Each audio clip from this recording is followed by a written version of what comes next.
Warning, you are now entering a diversity zone where different opinions are tolerated. This is not a safe space. This is Pellowe Talk. G'day and welcome to Pellowe Talk. I'm Dave Pellowe, and joining me today I've got Jacinta Price, Mark Latham and Anthony Dillon, and we're going to be talking about the campaign to Save Australia Day. Mark, tell me, this is your initiative, and Jacinta Price is the face of the campaign, and Anthony, yourself, you've been campaigning to Save Australia Day. Mark, why the campaign? Why do we need to save Australia Day, and what from? Well, there's a push out there. It's been around for a couple of years now to change the date, and these left campaigns gather pace before anyone knows what's the strength of them. And a lot of people said to me, well, where's the counter-argument? Where's the people saying Australia Day should be on the 26th of January? There's no disrespect intended to Indigenous Australians. And while Australian history is far from perfect and some terrible things happened in the 20th and 19th centuries, most Australians feel it's a day that should be marked for the Australian achievement, of which Indigenous Australians have been a big part, and we should be saying that. And the other point, of course, is what's the logical alternative? The ABC Triple J moved their hottest 100 hits to the 27th of January, a day later, on the Saturday this year, and that turns out to be International Holocaust Remembrance Day, which obviously is not very suitable. That's very insensitive, isn't it? Well, yeah, and some people say 1st of January, well, it end up being sort of hangover cure day after New Year's Eve. That's not a very good suggestion either. So I'm very happy Jacinta's been involved with the campaign. The leftists wanting to change the day to doing it for reasons other than trying to assist Indigenous Australians with the real life problems they've got in various areas, health, education, employment. And as Jacinta is pointing out, change the date doesn't help people in those circumstances. It's just virtue signalling by the left. Yep. So, Jacinta, why have you gotten involved in Save Australia Day? I've got involved in Save Australia Day because I don't believe that the reasons that have been given by those who want to change the date are good enough to basically make such a huge change across the nation. I mean, they are only taking into consideration, the supposed feeling of hurt and offence by a minority group of Australians. There's over 300,000 migrants who came to this country and made this place their home and became citizens on Australia Day. So do we disregard them and say, sorry, too bad, Australia Day is no longer for you on the 26th? And, as Mark mentioned, it absolutely does nothing for the lives of the most marginalised Aboriginal people who are not, in fact, the Aboriginal people who are wanting to make any change to Australia Day. It is those who of mixed heritage, that's like me, whose ancestors would have come on the boats, as well as, ancestors were here as well. So it really doesn't make any sense. And again, it's just a demand which is from the left, holding the rest of the country to ransom. And, this is supposedly, according to activists, this is what reconciliation is. Reconciliation isn't about making demands of the rest of Australia. Reconciliation is about actually growing up, realising your part in it, how you're responsible in these circumstances, and doing your part to come to the table and listening to others beside the squeaky wheel that seems to always get the oil. Yeah. Anthony, to the best of your knowledge, how many Indigenous Australians are behind the move and supportive of the campaign to change the date? That would be an impossible figure to come up with. But what I can give you, if you're after a statistic, is the number of Indigenous people who are hurting because of that date. It's 0. Okay, so there are many claiming to be hurting by that date, but that's actually 0 who are hurting because of that date. Does that give you something to work with? Yeah, so what you're saying is nobody's life is going to be improved by any measure if the date is a day before, a day later, a month or week different. Exactly. And those who are claiming to be hurt by it now, they're not hurt by it. It's just all show. But even anecdotally, what's your experience? Is there a lot of Indigenous Australians who are behind this move in the circles you move in? Obviously, there'd be, I guess, a conservative lean to the people that you hang out with more often. So that being a given, is it popular or not at all popular, even to the knowledge that you have? Well, it's certainly not an issue within my family, but among those whom I do mix with, I'd say probably none or very few of those, and I guess that reflects the crowd I hang around with. Though. Yeah, sure. So, Jacinta, what about when you're travelling around the outback in the Northern Territory, where there's a lot more Aboriginal populations around the camps and places like that, even beyond your family? What's the straw poll like? Is it popular, or are there bigger things on people's minds? It doesn't even.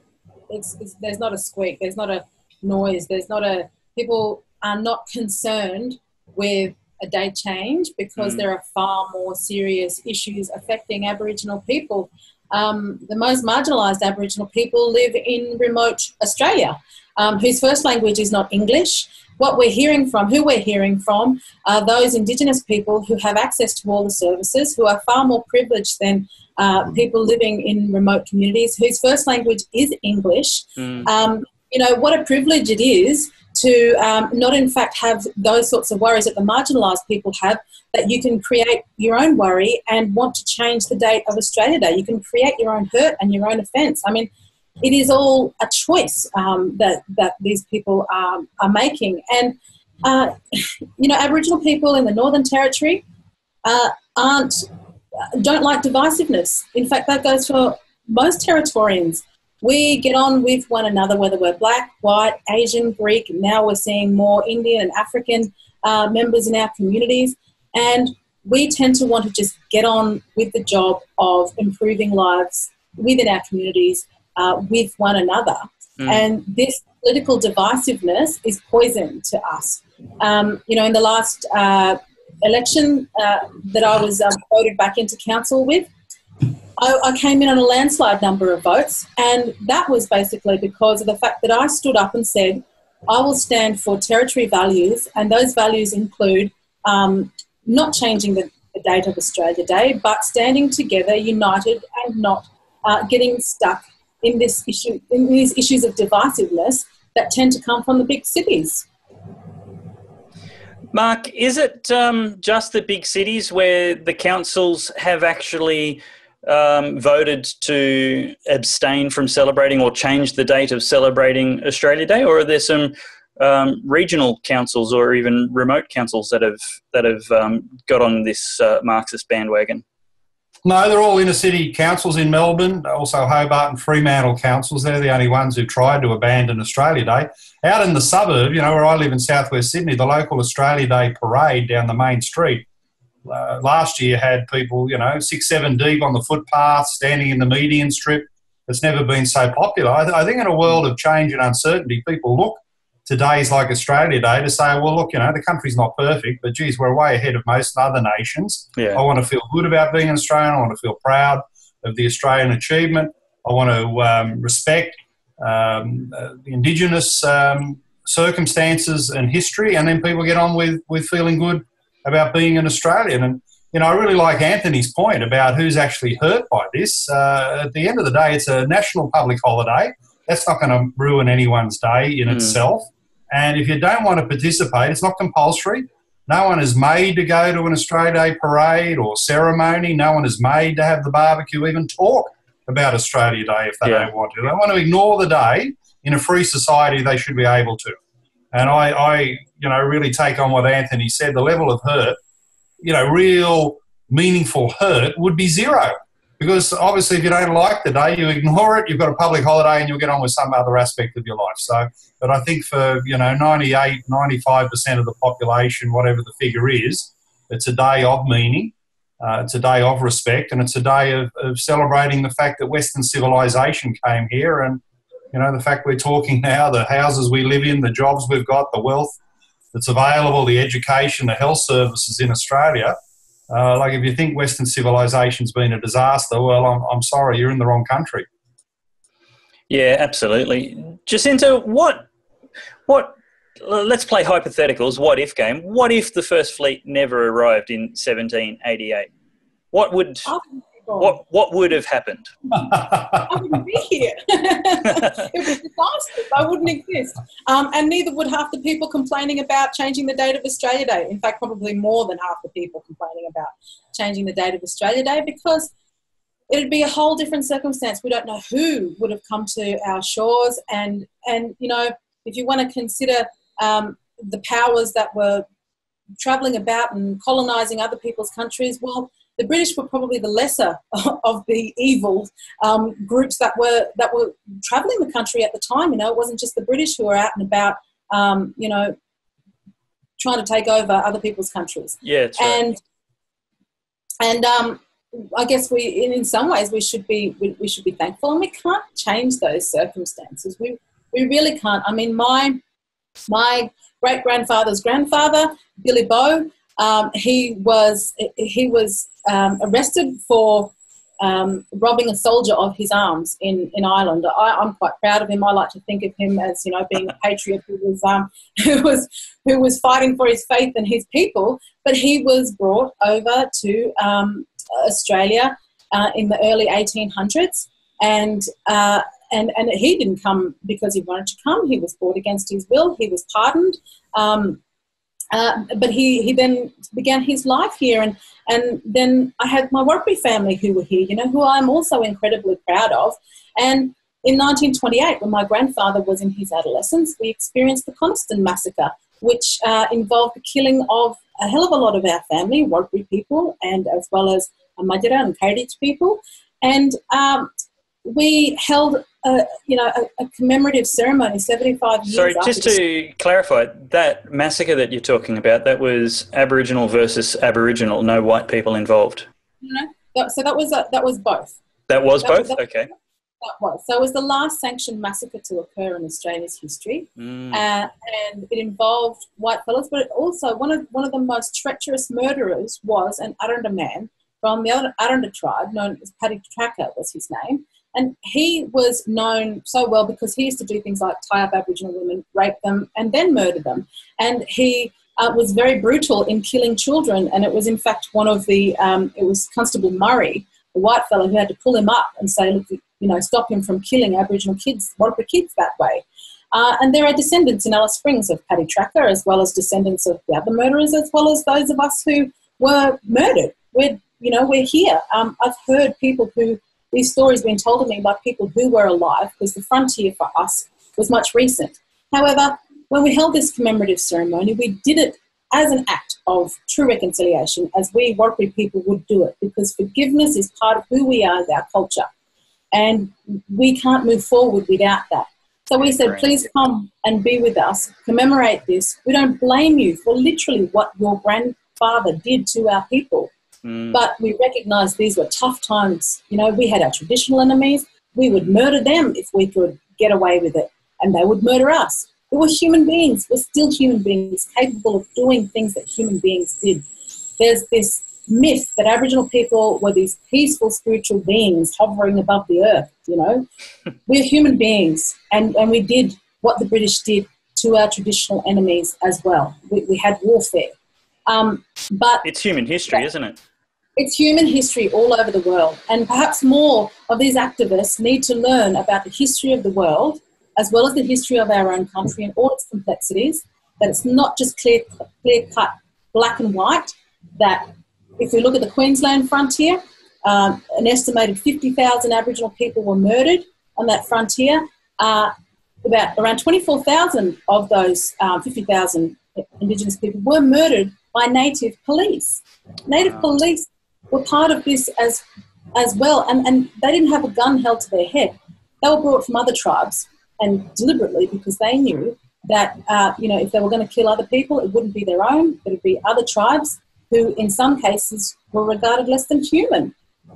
This is just human behaviour, and we've got to understand this, and we have to act on forgiveness now. It's high time we did that, instead of making demand after demand after demand that's going nowhere. and it's not changing anything for the most marginalised. Yeah.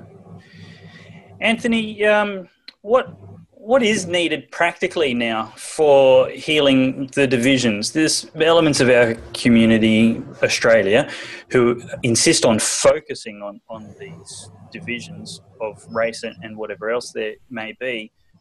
What's practically needed to move forward for reconciliation to be a reality in every heart and mind in Australia?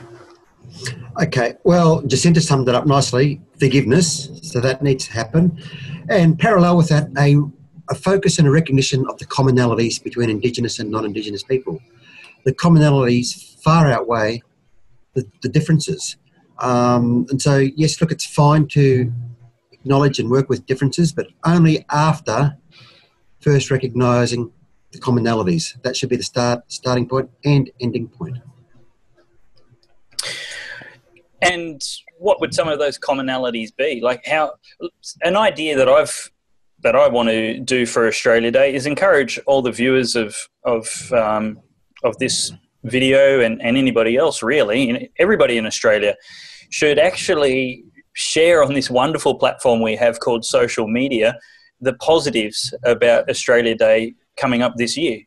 Take a photo of the barbecue you're having with mates, take a photo of the backyard game of cricket or the throwing the beach cricket or whatever's happening down at the beach, wherever you are, however you're celebrating and making Australia positive.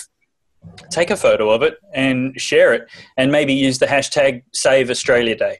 But instead of focusing on the negatives, what are some of the commonalities you mentioned that we can focus on? Yeah, okay. I guess the first one that comes to mind is, as human beings, there's a need for us to have purpose and meaning in our lives. We need to be able to make a contribution to the society in which we live. And, it's a no-brainer that once we have purpose, so for example, if we have a look at the Indigenous community, we know that unemployment's a huge problem. And employment is a really good way of enabling people that opportunity to contribute to the society in which they live. So that would be, high on the priority list. Employment opportunities. How do we contribute to those? Like that's a tough question. And okay, my brief answer is got to be done on a case by case basis. But we look at those areas. So if we're looking about Indigenous people, we look at those areas, we evaluate it and decide, okay, is this area, this community viable? Can we do something about it? If so, yes, let's invest in it. Let's train people. Let's create jobs. If it's not, it's questionable. We need to ask ourselves some tough questions. Ultimately, one of those being, can this community continue in its current state? Yep. If welfare is the only thing that's keeping that community going, we need to make the tough decision, okay, it's time to consider relocating people. And by relocating, I don't just mean rip them up and place them somewhere else. It's got to be done sensitively, but ultimately that question needs to be asked, can we move the people from this community? Yep, okay.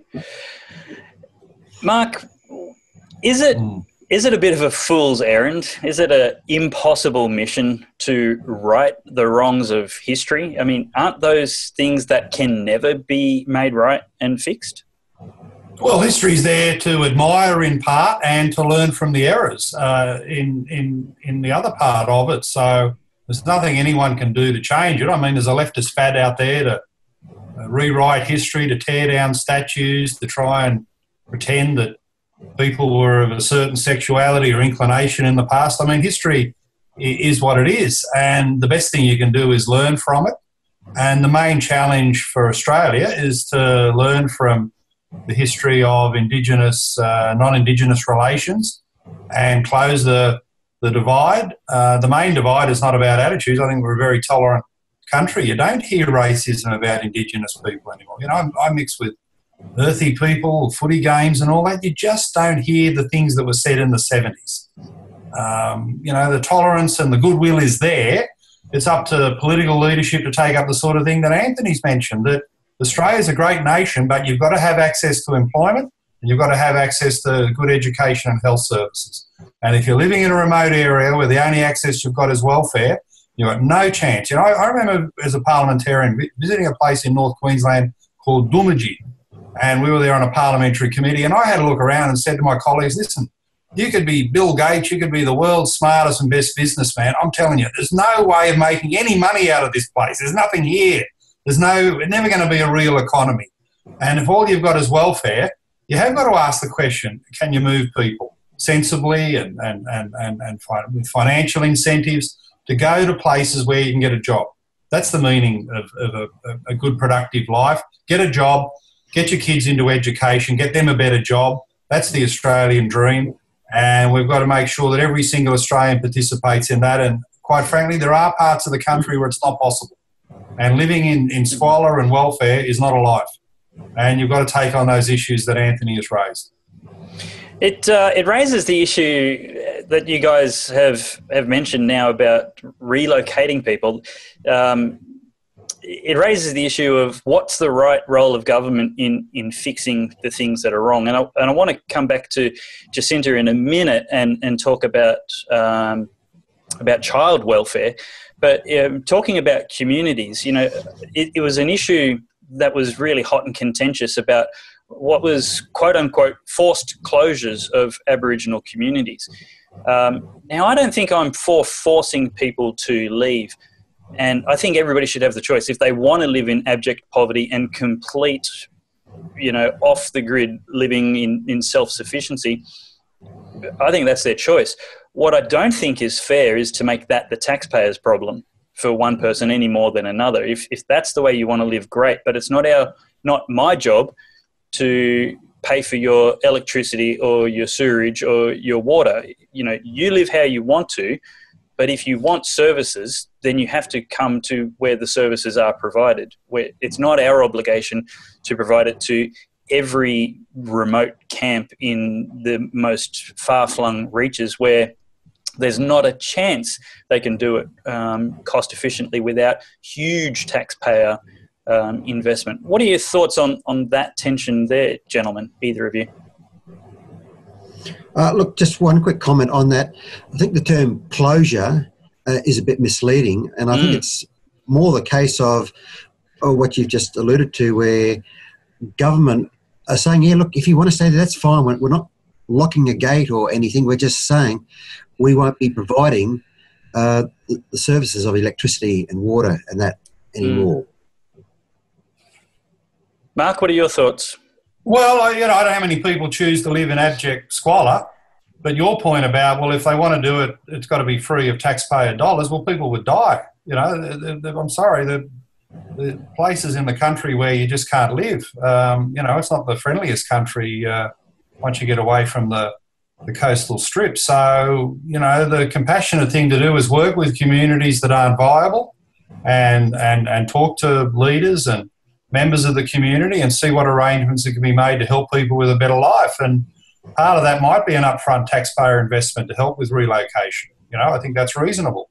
But the long-term solution is to get people closer to employment, education and good services and be part of the real economy. Now, you know, the old Barnett government in WA tried some of this. And again, you get the city types saying, oh, you can't take people away from traditional land, it's not possible, you get the sort of backlash. Well, I think government should have the freedom to talk to communities and see what's possible instead of an inner city backlash about something that's happening on the other side of the country. Exactly. I agree totally with that. I think, you know, for those people who are so against, you know, closing remote communities, they would not have the slightest idea of what life is like in some of these communities. And some of them, it is in fact just impossible to try and bring them along with the rest of the country. No matter how many service providers you can throw at some communities, it's just not viable. It's just not, they're just not sustainable. And you're actually doing a disservice to people to say, right, you should just live in those conditions because your connection is to land. The connection to land isn't, you know, I mean, From my personal experience growing up with a Warrapuri family, as a kid, I participated in ceremony, real ceremony which was about maintaining tukurupa, not about, making things up on the spot. And less and less now, these ceremonies take place. And young people aren't necessarily interested in travelling the country and learning about the dreaming places and that sort of thing. They're interested in what the modern world has to offer. And we're doing people a disservice if we're not allowing them to understand better the modern world, because it's moving fast. And if you don't move with it, well, then you get left behind. And, well, the result is you die. And I would encourage any of those people who stand up and talk about, let's not force, Aboriginal people off their country and close down communities, which is not what we're wanting to do, but we're looking at things realistically. I would encourage them, go and live out at one of these communities. Go and stay Not much chance of that. Go and stay out there for a year. I mean, wow. Try it for yourself. I would have said a week, Jacinta, but that's harsh, a year. I think the immigration rate from Paddington to remote Indigenous communities, or Carlton to remote Australia, the immigration rate's going to be pretty low. There's no one moving out of their comfortable inner city suburbs. But they want to talk about these areas like they know them inside out, and they don't. Maybe we should do a TV program where we do a swap, where we find these life swap. Hey, let's do a home swap. Let's swap you with these mob way out in Pellowe or somewhere. Yeah, you can swap homes with them, live their life, and they can live your life in the inner city suburb. And let's see who survives the longest. Yeah, that would be a fantastic show. Life swap. And Dave, also, we've spoken about this before in the past, but there is a good clip with Stan Grant talking about this issue, which I can give to you, where he sums it up really well. There are tough decisions to be made for people that are living in these remote areas, and relocation, moving, is sometimes the only solution. China lifted 250 million people out of poverty because its economy improved and people left smaller remote areas to move to the cities. These are hard questions, and we need to have that debate in Indigenous communities and in the broader Australian population. It was an admirable piece of common sense, and he copped a lot of flack for it too. We'll drop the link to that YouTube beneath this video as well. Any final thoughts? Let me go around.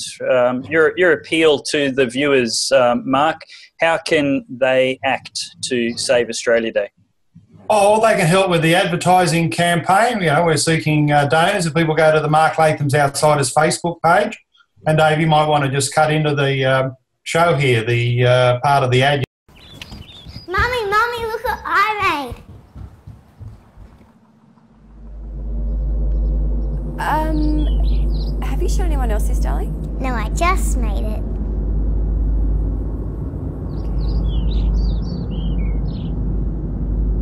Australia Day is under serious threat. How sad is that? Save Australia Day. It'll be a sad day if we lose it. I'm honoured that Jacinta is fronting up the ad campaign, and what she's got to say is inspirational, and it's common sense. So if you can cut that in, it gives people a snippet of the sort of thing they're supporting. Already we've got Jacinta's radio ad is running on Macquarie Network around the country, and the response I've had to that has been tremendous. And we'll have social media campaigning. TV stuff's a bit more expensive, so if people can kick in a few dollars, it gives us that capacity, and every single dollar will be spent on the campaign itself. Tell us the link now. It'll go to your website and they'll be able to find it, but we'll also put the links beneath this video. It's marklathamsoutsiders.com. Well, it's the Facebook page, Mark Latham's Outsiders, but the donation page is support.marklathamsoutsiders.com, and then you press on the Save Australia Day icon. So support.marklathamsoutsiders.com. Brilliant. Final thoughts, Anthony?